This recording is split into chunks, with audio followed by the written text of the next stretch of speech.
कर बवाल देखने को मिला है। कांग्रेस दफ्तर से लेकर रोड तक हुआ है हंगामा। आपस में ही कांग्रेस कारकुनान लड़ने लगे। पटना में कांग्रेस कार्यालय में भारी बवाल देखने को मिला है। पूर्व प्रदेश अध्यक्ष अखिलेश प्रसाद सिंह के सामने कांग्रेस कार्यकर्ता आपस में ही भिड़ गए। कांग्रेस कार्यालय से लेकर रोड तक ये बवाल हुआ। आपस में ही कांग्रेस कारकुनान यहां पर भिड़ गए हैं। कार्यकर्ता रवि रंजन और एक्स एमएलए टुन्ना में हाथापाई हुई।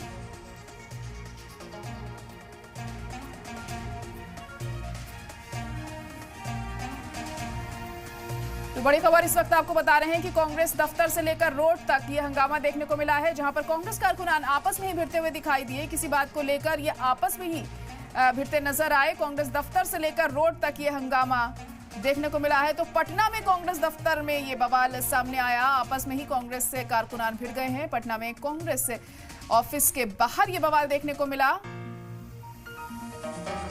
पूर्व प्रदेश अध्यक्ष अखिलेश प्रसाद सिंह के सामने कांग्रेस कारकुनान आपस में भिड़ गए। कांग्रेस कार्यालय से लेकर रोड तक ये जो पूरा वाकया था ये देखने को मिला। आपस में ही कांग्रेस कार्यकर्ता लड़ने लगे। किसी बात को लेकर बात बहुत ज्यादा आगे बढ़ गई और एक दूसरे पर छींटाकशी करते हुए दिखाई दिए ये कांग्रेस कार्यकर्ता।